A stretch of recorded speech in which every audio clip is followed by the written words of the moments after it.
Hello everyone, today I'm going to help you understand how to define infinitesimals.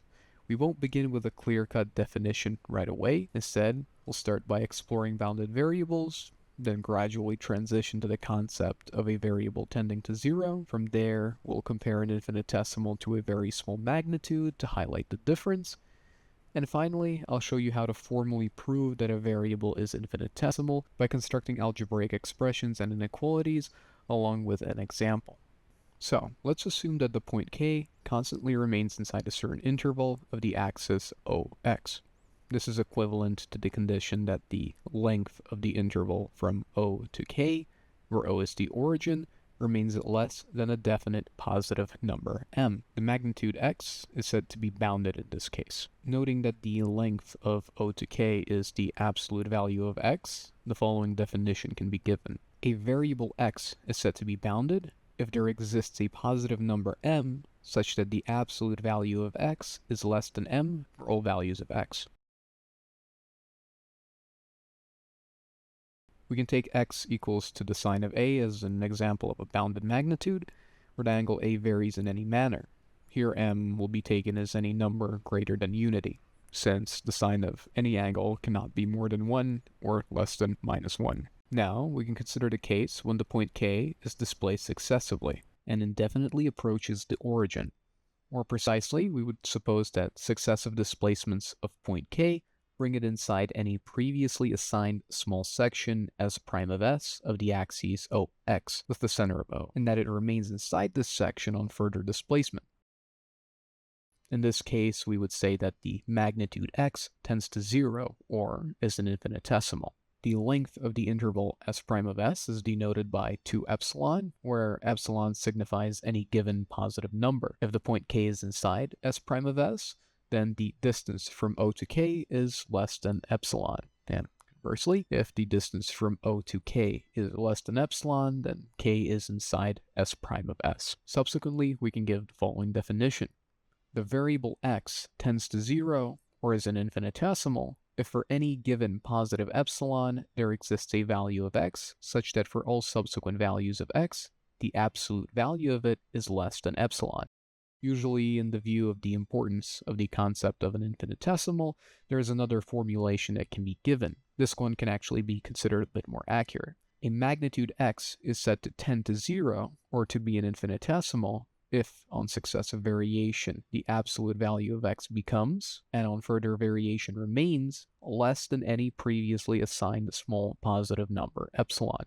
The term infinitesimal denotes the character of the variation of the variable as we just described, and it is important to not confuse the underlying concept with that of a very small magnitude, which is something that's usually used in practice. For example, suppose that in measuring a certain tract of land you obtained 1,000 meters, with some remainder that you would consider very small in comparison with the total length, so you neglect it. The length of this remainder is expressed by a definite positive number, and the term infinitesimal evidently can't really be applicable here.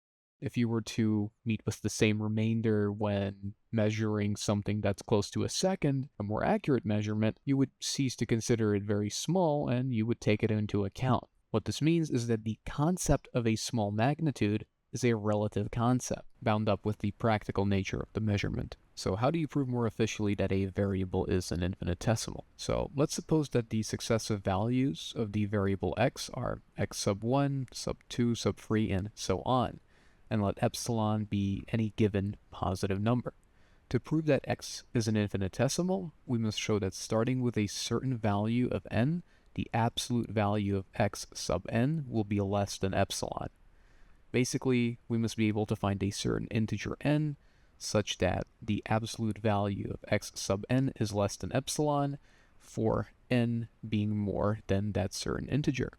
In the text on your screen, it is denoted as a capital N. This variable is usually called the largest integer when brought into context, or if you want to be more general, you can call it the threshold index.